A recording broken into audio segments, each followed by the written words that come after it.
Đêm đó, Minh về nhà lúc gần 11 giờ. Anh mở cửa thật nhẹ. Trong phòng khách chỉ còn một bóng đèn nhỏ. Lan đang ngồi một mình trên sofa. Cô không hỏi, anh đi đâu về thế? Cũng không hỏi, sao hôm nay anh về muộn vậy? Lan chỉ nhìn chồng rồi nói, anh ngồi xuống đi.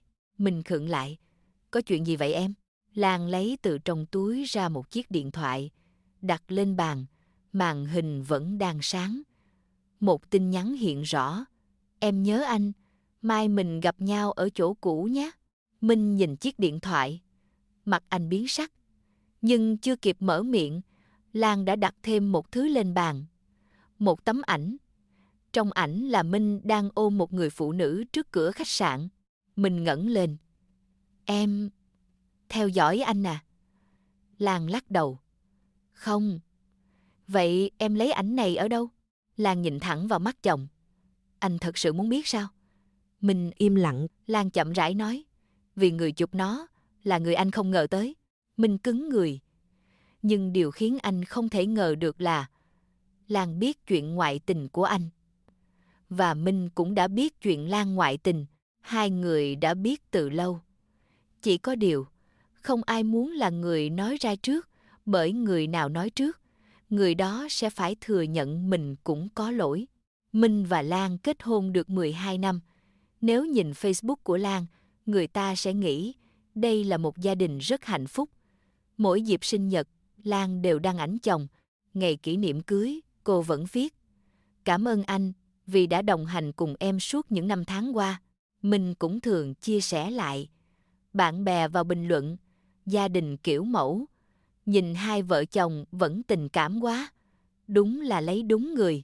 Không ai biết rằng, có những đêm Minh và Lan nằm cùng một chiếc giường, nhưng không nói với nhau quá 3 câu. Con ngủ chưa? Rồi, mai em đưa con đi học nhé. Ừ, hết. Hai người không cãi nhau, cũng không đánh nhau. Thứ đáng sợ hơn là họ chẳng còn muốn cãi nhau nữa. Minh từng yêu Lan rất nhiều. Lan cũng từng xem Minh là người đàn ông duy nhất cô muốn đi cùng đến cuối đời. Nhưng hôn nhân 12 năm bắt đầu có những vết nứt. Minh ngày càng bận, Lan ngày càng ít nói. Minh cho rằng Lan không còn quan tâm mình. Lan lại nghĩ Minh đã không còn yêu mình. Hai người cùng chờ người kia chủ động. Không ai chủ động. Rồi một ngày, một người thứ ba xuất hiện. Hạnh là đồng nghiệp của Minh. 32 tuổi, chưa lập gia đình. Cô không đẹp theo kiểu nổi bật, nhưng rất biết cách quan tâm. Minh bị áp lực công việc. Hạnh là người đầu tiên hỏi. Anh ổn không? Minh bị sếp trách. Hạnh pha cho anh một ly cà phê. Minh than mệt. Hạnh nói. Anh không cần lúc nào cũng phải mạnh mẽ đâu. Chỉ một câu đơn giản. Nhưng nó khiến Minh thấy mình được hiểu. Từ những cuộc trò chuyện công việc, họ bắt đầu nhắn tin. Từ nhắn tin, họ bắt đầu gặp nhau. Ban đầu Minh luôn tự nhủ. Chỉ là nói chuyện thôi. Sau đó, chỉ là uống cà phê. Rồi, chỉ là một lần này. Nhưng ngoại tình thường không bắt đầu bằng một quyết định lớn. Nó bắt đầu bằng rất nhiều lần tự cho phép mình bước qua một ranh giới nhỏ, cho đến khi nhìn lại, người ta đã đứng quá xa gia đình. Chiều hôm đó trời mưa rất lớn. Minh đứng dưới mái hiên công ty, nhìn dòng xe trước mặt. Anh vừa định gọi taxi thì Hạnh bước đến. Anh chưa về à? Ừ, đợi mưa nhỏ lại tí. Hạnh nhìn chiếc ô trên tay mình. Đi chung không? Minh hơi ngập ngừng. Không tiện đâu. Hạnh cười. Có mỗi cái ô thôi mà. Anh nghĩ xa quá rồi. Hai người bước ra. Chiếc ô không lớn. Vai họ thỉnh thoảng chạm vào nhau. Minh cố tình bước sang một bên. Hạnh lại kéo chiếc ô về phía anh. Anh đứng sát vào. Em bị ướt bây giờ. Em thà ướt còn hơn để anh bị cảm. Minh không nói gì. Mùi nước hoa rất nhẹ từ tóc Hạnh hòa vào mùi mưa. Hai người đi chậm hơn bình thường. Đến bãi xe, Hạnh bỗng hỏi. Anh Minh. Ừ, anh có bao giờ cảm thấy mình đang sống một cuộc sống không phải của mình không? Minh nhìn cô. Câu hỏi ấy khiến anh im lặng rất lâu. Có. Hạnh nhìn anh. Em cũng vậy. Hai người đứng dưới chiếc ô, không ai nói thêm. Nhưng trong khoảnh khắc ấy, có một thứ vô hình đã thay đổi. Một sáng, Minh bước vào văn phòng. Trên bàn anh có một ly cà phê không đường. Anh ngẩng lên. Hạnh đang ngồi cách đó vài bàn. Minh hỏi, của em mà. Hạnh không quay lại. Không biết. Minh cười. Anh nhấp một ngụm. Đúng loại anh thích. Ít đá, không đường. Anh nhìn Hạnh. Em nhớ à? Hạnh lúc này mới quay lại. Nhớ gì? Cà phê. Hạnh cười. Có người chỉ cần nhớ một người thích uống gì thôi mà cũng làm anh cảm động sao?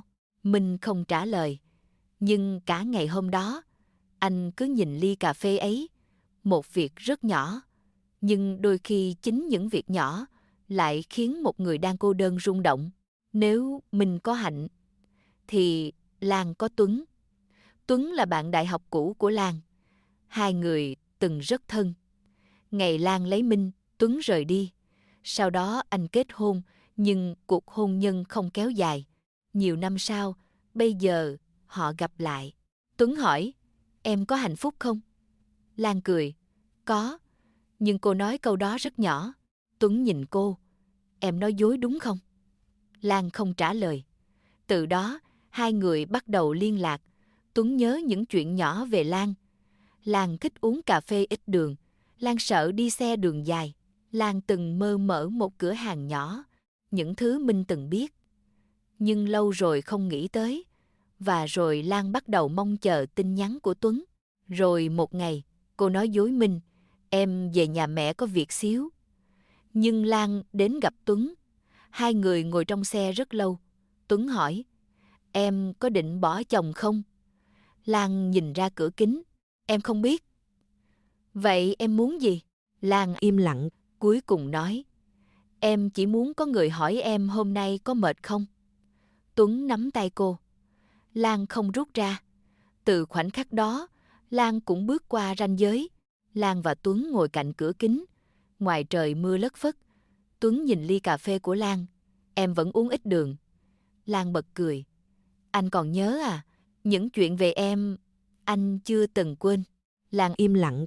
Tuấn lấy khăn giấy, nhẹ nhàng lau giọt nước trên thành ly, vừa rơi xuống tay cô. Em vẫn hay để mọi thứ nguội rồi mới uống. Lan nhìn anh vẫn nhớ những chuyện nhỏ như vậy sao? Ừ. Vì sao? Tuấn nhìn thẳng vào mắt cô. Vì ngày trước anh từng nghĩ, nếu anh nhớ đủ nhiều, có ngày em sẽ quay lại. Lan cụp mắt, nhưng em đã có chồng. Anh biết. Vậy sao anh vẫn chờ? Tuấn cười rất nhẹ. Anh không biết. Một khoảng im lặng. Lan nhìn ra cửa sổ, nhưng khóe môi cô đã khẽ cong lên. Đó là lần đầu tiên sau rất nhiều năm. Cô cảm thấy mình lại giống cô gái 20 tuổi ngày nào. Hôm đó Lan đi cùng Tuấn đến một cửa hàng. Trời bất ngờ đổ mưa. Lan không mang áo khoác. Tuấn cởi áo ngoài đưa cho cô. Khoác vào. Còn anh không lạnh. Lan nhận lấy. Chiếc áo vẫn còn hơi ấm. Cô nhìn anh. Anh lúc nào cũng vậy à? Sao? Lúc nào cũng khiến người khác cảm thấy mình được quan tâm. Tuấn cười. Không. Vậy sao với em lại khác? Tuấn nhìn Lan vài giây. Vì em không phải người khác. Lan không nói gì. Cô quay mặt đi, nhưng bàn tay đang giữ chiếc áo của anh bỗng siết chặt hơn. Buổi tối, Minh gọi cho mẹ vợ. Mẹ ơi, chiều nay Lan có qua không? Mẹ Lan ngạc nhiên. Không, sao thế con? Dạ, không có gì. Minh cúp máy. Anh nhìn đồng hồ. Gần 9 giờ. Lan vẫn chưa về. Đến 9 giờ 20, Lan mở cửa. Minh hỏi, ở nhà mẹ vui không? Lan khựng lại. Mẹ khỏe không? Khỏe. Minh gật đầu. Nhưng anh biết Lan đang nói dối. Đêm đó Lan ngủ. Minh không ngủ. Anh mở điện thoại. Không có tin nhắn bất thường. Không có bằng chứng. Nhưng linh cảm của một người đang phản bội đôi khi lại nhạy hơn bất kỳ chiếc camera nào. 3 tháng sau, Minh vô tình nhìn thấy Lan bước xuống xe của một người đàn ông. Anh đứng cách đó khoảng 50 mét. Người đàn ông đó là Tuấn. Lan cười. Một nụ cười mà rất lâu rồi Minh không còn nhìn thấy ở nhà. Minh không gọi, không bước tới, anh chỉ đứng nhìn. Sau đó quay đi. Tối Lan về nhà, Minh vẫn nấu cơm. Anh còn hỏi, em ăn canh không? Lan ngồi xuống, có. Minh gắp thức ăn cho cô. Ăn đi. Lan nhìn chồng. Cô không biết rằng Minh đã biết, không chỉ biết, anh còn biết tên Tuấn, biết họ gặp nhau ở đâu, biết Lan thường nói dối những ngày nào, nhưng Minh vẫn im lặng bởi chính anh cũng có hạnh. Anh không thể đòi Lan chung thủy, trong khi mình đã phản bội trước. 11 giờ 47 phút đêm, Lan đang nằm trên giường, Minh đã ngủ, điện thoại rung nhẹ, tin nhắn của Tuấn. Ngủ chưa? Lan nhìn màn hình, cô không trả lời. 1 phút sau, nếu chưa ngủ thì nói chuyện với anh một chút. Lan gõ. Có chuyện gì? Tin nhắn đến gần như ngay lập tức. Không có chuyện gì, chỉ là tự nhiên nhớ em. Lan nhìn dòng chữ ấy rất lâu. Cô biết mình không nên trả lời, nhưng cuối cùng vẫn gõ. Em cũng vậy. Gửi xong, Lan lập tức úp điện thoại xuống. Cô nhìn sang Minh, người đàn ông đang nằm ngay bên cạnh mình, rồi lại nhìn chiếc điện thoại. Trong bóng tối, Lan bỗng thấy mình thật đáng sợ, bởi cô vừa nói nhớ một người khác, trong khi người chồng đang ngủ, cách cô chưa đầy 1 mét. Hôm đó Lan gặp Tuấn trong một ngày cô rất mệt. Cửa hàng xảy ra chuyện. Một khách hàng lớn hủy đơn. Lan ngồi trong xe, cúi đầu. Em mệt quá. Tuấn không hỏi thêm. Anh chỉ ngồi bên cạnh. Một lúc sau, Lan nói, em không muốn về nhà. Vậy ở đây thêm một lúc. Lan im lặng, nước mắt bắt đầu rơi. Tuấn đưa khăn giấy, nhưng Lan không nhận. Cô chỉ nói, em không biết tại sao mình lại thành ra thế này. Tuấn nhìn cô, em không cần phải mạnh mẽ trước mặt anh. Câu nói ấy khiến Lan bật khóc. Tuấn đưa tay ôm cô. Ban đầu chỉ là một cái ôm rất nhẹ, Lan hoàn toàn có thể bước ra. Nhưng cô không làm vậy. Cô tựa đầu vào vai anh. Vòng tay Tuấn siết chặt, hai người không nói gì. Chỉ có tiếng mưa đập lên kính xe. Hai khuôn mặt cận kề, môi chạm môi cuồng nhiệt. Một lúc lâu sau, Lan mới chậm rãi nói, đáng lẽ em không nên ở đây. Tuấn đáp, anh biết. Nhưng không ai mở cửa bước xuống. Một buổi tối, Minh và Hạnh ngồi trong một nhà hàng nhỏ. Không sang trọng, không đông người, chỉ có ánh đèn vàng dịu và tiếng nhạc rất nhỏ. Hạnh hỏi, anh có nhớ lần đầu mình gặp nhau không? Minh cười, không nhớ. Em nhớ, vậy kể anh nghe. Hạnh nhìn anh hôm đó cao có lắm. Thật à? Ừ, còn em nghĩ người đàn ông này chắc khó gần.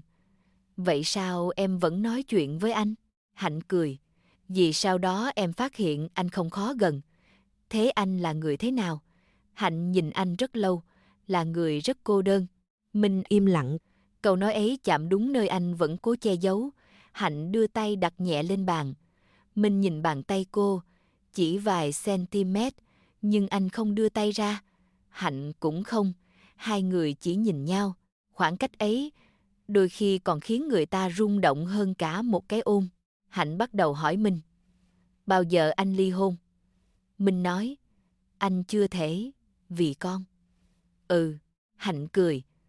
Anh luôn lấy con làm lý do. Minh bực, em muốn anh làm gì? Em muốn anh chọn. Minh im lặng. Minh và Hạnh vừa bước ra khỏi nhà hàng. Hạnh bất ngờ kéo tay Minh. Đợi đã.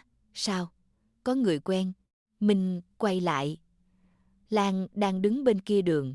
Hai người chết lặng. Lan nhìn sang. Minh lập tức buông tay Hạnh. Hạnh cúi đầu. Lan không bước qua. Cô chỉ đứng nhìn vài giây.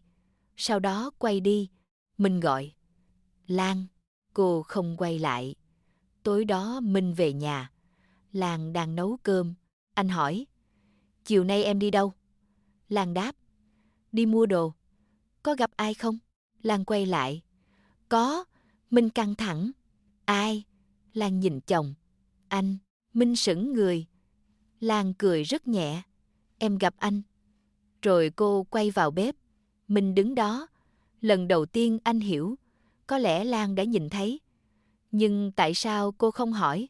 Cùng thời gian đó, Tuấn cũng nói với Lan, anh không muốn tiếp tục thế này. Lan hỏi, vậy anh muốn gì?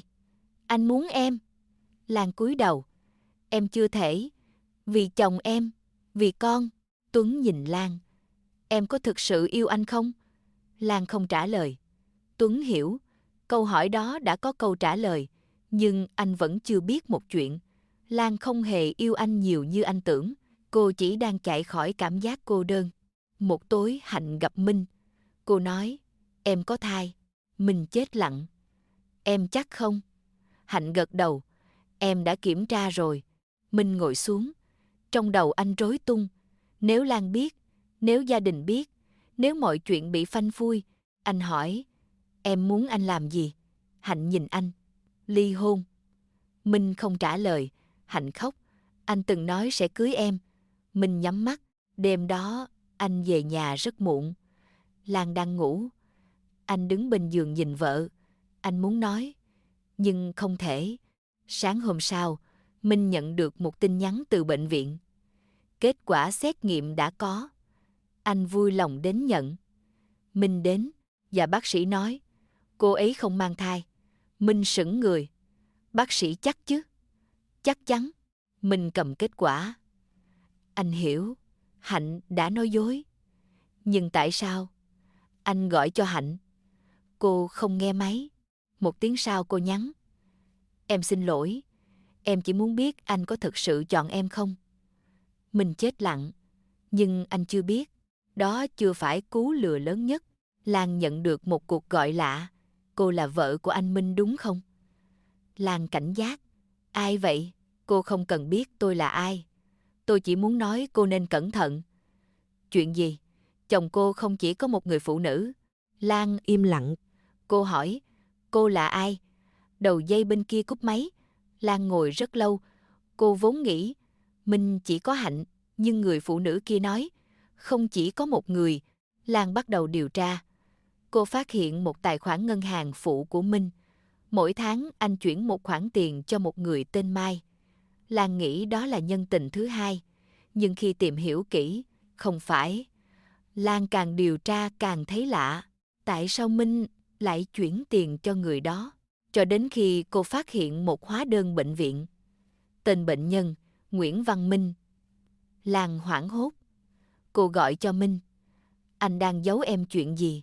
Minh im lặng. Lan hỏi lại, anh có bệnh gì? Minh không trả lời. Cuối cùng anh nói, không phải chuyện đó. Vậy là chuyện gì? Minh đáp, anh sẽ nói khi anh chắc chắn. Lan tức giận. Nhưng vài ngày sau, Lan mới biết sự thật. Khoản tiền Minh gửi cho Mai không phải nuôi nhân tình, mà là tiền điều trị cho một đứa trẻ. Lan tìm thấy một bức ảnh, một bé trai khoảng 6 tuổi, rất giống Minh. Cô hoảng sợ. Minh có con riêng. Lan chất vấn. Minh cuối cùng cũng thú nhận. Thằng bé không phải con anh. Vậy tại sao anh nuôi nó? Minh im lặng rất lâu. Vì bố nó đã mất. Bố nó là ai? Minh không trả lời. Lan bắt đầu nghi ngờ. Cô nghĩ đến một khả năng. Hạnh, nhưng không. Hạnh chưa từng có con. Sau nhiều ngày, sự thật được hé lộ. Đứa bé là con của em trai Minh, người đã mất trong một tai nạn. Minh âm thầm hỗ trợ cháu. Anh giấu Lan vì trước đây Lan từng nói, nếu anh đem hết tiền cho gia đình anh, em sẽ không chịu nổi. Minh sợ cô hiểu lầm. Nhưng chính sự giấu giếm đó lại khiến mọi chuyện càng trở nên đáng ngờ. Lan ngồi một mình. Cô nhận ra, không phải bí mật nào cũng là phản bội. Nhưng khi niềm tin đã mất, ngay cả sự thật cũng trở nên đáng nghi. Lan nghĩ Hạnh chỉ là một người phụ nữ xen vào hôn nhân của mình. Nhưng cô đã nhầm. Hạnh từng làm việc với Minh từ trước khi Minh và Lan bắt đầu rạn nứt. Hạnh biết Minh đang có vấn đề hôn nhân, nhưng cô cũng biết một bí mật khác. Hạnh chính là người đã cố tình khiến Lan và Minh hiểu lầm nhau. Cô từng gửi những tin nhắn nặc danh, từng cố tình để Lan nhìn thấy những bức ảnh của mình với Minh, từng nói với Minh, vợ anh có người khác. Hạnh đã gieo nghi ngờ cho cả hai. Nhưng tại sao? Bởi Hạnh muốn Minh tin rằng Cuộc hôn nhân của anh đã chết từ lâu. Cô muốn Minh tự tay kết thúc nó, nhưng điều Hạnh không tính được là Lan và Minh đều không muốn ly hôn ngay. Họ đều đang ngoại tình, và cả hai đều nghĩ người kia mới là người có lỗi. Lan tổ chức sinh nhật cho Minh. Một chiếc bánh nhỏ, một bữa tối đơn giản. My hát chúc mừng. Minh nhìn chiếc bánh. Lan nói, anh ước đi. Minh nhìn cô. Anh ước rồi. Ước gì? Minh im lặng, rồi nói, anh ước nhà mình trở lại như trước. Lan khựng lại. Cô nhìn chồng. Minh cũng nhìn cô. My vui vẻ. Ba ước gì vậy? Minh cười. Ba ước con luôn vui. Nhưng Lan biết, câu đó không dành cho My. Sau khi con gái đi ngủ, Lan đứng ngoài ban công. Minh bước ra. Hai người đứng cạnh nhau. Lan hỏi, nếu được quay lại ngày chúng ta mới cưới, anh có cưới em nữa không? Minh không trả lời ngay. Một lúc sau, có. Lan cười. Em cũng vậy. Hai người đứng cạnh nhau. Không ai biết rằng đây có thể là lần cuối. Họ còn nói với nhau những câu như thế. Lan đặt hai chiếc điện thoại lên bàn. Minh ngồi đối diện. Lan hỏi, anh có từng yêu em không? Minh đáp, có. Bây giờ Minh nhìn cô. Anh không biết. Lan gật đầu. Em cũng vậy. Minh hỏi, em có từng yêu Tuấn không? Lan suy nghĩ. Có lẽ em yêu cảm giác anh ấy mang lại. Còn Hạnh? Anh cũng vậy. Minh gật đầu. Lan cười buồn. Chúng ta không ngoại tình vì tìm được tình yêu. Vậy vì sao? Lan nhìn anh. Vì chúng ta đã quên cách yêu nhau. Minh im lặng. Lan đưa tay đẩy chiếc điện thoại về phía anh. Anh biết điều buồn nhất là gì không? Là gì? Là em từng rất muốn anh ôm em. Minh nhìn cô, nhưng em không bao giờ nói. Lan mỉm cười trong nước mắt. Còn anh? Minh cúi đầu. Anh cũng từng chờ em nói. Hai người nhìn nhau, không ai chạm vào ai. Nhưng lần đầu tiên sau rất nhiều năm, họ hiểu người kia đã cô đơn đến mức nào. Nhưng câu chuyện chưa kết thúc. Đúng lúc Minh và Lan chuẩn bị nói chuyện với gia đình, My bước vào phòng. Cô bé nói, ba mẹ đừng ly hôn. Lan ôm con. Con nghe được gì rồi? My lắc đầu. Con không nghe. Rồi cô bé lấy từ trong cặp ra một chiếc USB. Cô Hạnh đưa cho con. Minh sững người. Cái gì đây? My nói, cô bảo khi nào ba mẹ chuẩn bị ly hôn thì đưa cho ba. Minh cắm USB vào máy. Bên trong có rất nhiều file, tin nhắn, ảnh, ghi âm. Tất cả những lần Minh gặp Hạnh. Nhưng còn có thứ khác. Những đoạn ghi âm cuộc nói chuyện giữa Hạnh và Tuấn. Minh và Lan cùng chết lặng. Hóa ra, Hạnh và Tuấn đã biết nhau. Hai người từng liên lạc. Họ từng phối hợp để ép Minh và Lan ly hôn. Nhưng tại sao? Bởi Tuấn không hề tình cờ gặp lại Lan. Anh cố tình tìm cô. Hạnh cũng không tình cờ bước vào cuộc đời Minh. Cả hai đã biết nhau từ trước. Họ từng là người yêu. Sau khi chia tay, họ cùng có một mục tiêu. Chiếm lấy cuộc hôn nhân của Minh và Lan để trả thù một chuyện xảy ra 10 năm trước. Lan rung giọng. Chuyện gì xảy ra 10 năm trước? Minh nhìn cô. Anh không nói. Lan quay sang. Anh biết. Minh gật đầu. Anh biết. Vậy tại sao anh chưa từng nói? Minh cúi đầu. Vì anh sợ em biết sự thật, sẽ không bao giờ tha thứ cho anh. Lan lạnh người. Anh đã làm gì? Minh ai am lặng rất lâu, cuối cùng nói. 10 năm trước, Tuấn từng là người yêu của em. Anh biết điều đó, và cũng chính anh đã khiến công ty của Tuấn phá sản. Lan chết lặng. Anh làm gì? Anh đã tố cáo sai một vụ việc. Vì sao? Minh không dám nhìn vợ. Vì lúc đó Tuấn vẫn còn yêu em. Lan lùi lại. Anh hủy hoại sự nghiệp của một người chỉ vì ghen. Minh gật đầu. Ừ. Căn phòng ai em phăng phắc. Đến lúc này Lan mới hiểu. Cuộc ngoại tình của họ không bắt đầu từ Hạnh, không bắt đầu từ Tuấn.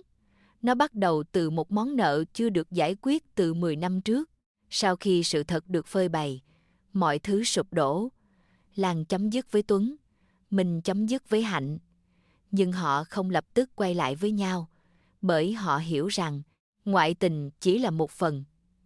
Vấn đề thật sự nằm ở những năm tháng họ không còn thành thật với nhau.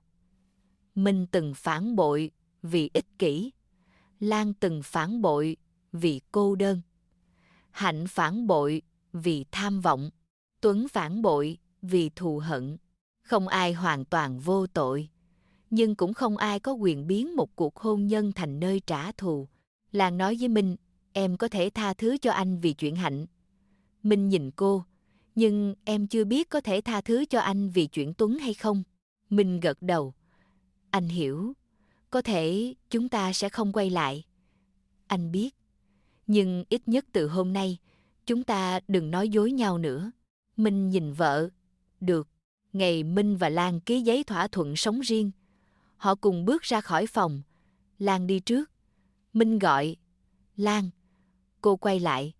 Minh đưa tay ra. Lan nhìn bàn tay anh. Cô không nói gì, nhưng cuối cùng vẫn nắm lấy. Chỉ vài giây, không phải vì họ đã tha thứ, không phải vì họ quay lại, mà bởi họ từng là người thân nhất của nhau. Minh nói, cảm ơn em. Lan hỏi, vì điều gì? Vì đã từng yêu anh. Lan cười, anh cũng vậy. Hai người buông tay. Lần này, không ai quay lại. 1 năm sau, Lan và Minh vẫn sống riêng, nhưng họ không còn căm ghét nhau. Họ cùng đưa Mi đi học, cùng dự sinh nhật con, cùng ăn tối vài lần mỗi tuần. Có hôm Lan hỏi, anh ăn cơm chưa? Minh đáp, chưa. Qua đây ăn, chỉ vậy thôi. Không lời yêu, không lời hứa, nhưng cũng không còn những lời nói dối. Một tối, Mi hỏi, ba mẹ có quay lại với nhau không? Lan nhìn Minh. Minh nhìn Lan. Anh nói, ba không biết. Lan cười, nhưng ba mẹ đang cố gắng. Mi gật đầu, vậy là được rồi. Lan đang ngồi trong quán cà phê. Minh bước vào. Anh đặt trước mặt cô một ly cà phê. Lan nhìn, ít đường. Minh cười, anh còn nhớ à? Lan nhìn ly cà phê. Một chi tiết nhỏ. Nhưng cô bất giác mỉm cười. Em tưởng anh quên rồi. Có những chuyện anh không muốn quên. Lan ngẩng lên. Hai người nhìn nhau. Không có lời tỏ tình, không có cái ôm. Chỉ là một ánh mắt đủ lâu. Minh hỏi, em có muốn ăn tối không? Lan đáp, được. Hai người cùng đứng dậy. Ngoài cửa, trời bắt đầu mưa. Minh mở ô. Lan bước vào bên cạnh. Chiếc ô không lớn. Hai người lại đứng gần nhau như nhiều năm trước. Nhưng lần này, không ai nói dối và cũng không ai vội vàng gọi đó là tình yêu. Bởi họ hiểu, có những người từng đánh mất nhau, nhưng nếu đủ can đảm thay đổi, biết đâu một ngày nào đó, họ có thể học cách yêu nhau lại từ đầu. Không phải như hai người từng là, mà như hai con người đã hiểu giá trị của nhau sau khi suýt mất nhau. Lan từng nghĩ, người phản bội là người đáng trách nhất. Sau tất cả, cô hiểu rằng có những cuộc hôn nhân chết từ rất lâu trước khi một trong hai người ngoại tình, chỉ là họ không đủ can đảm thừa nhận. Minh từng nghĩ mình ngoại tình vì Lan không còn quan tâm. Lan từng nghĩ cô ngoại tình vì Minh không còn yêu. Nhưng cả hai đều sai. Họ ngoại tình vì đã chọn cách tìm câu trả lời bên ngoài thay vì đối diện với vấn đề bên trong.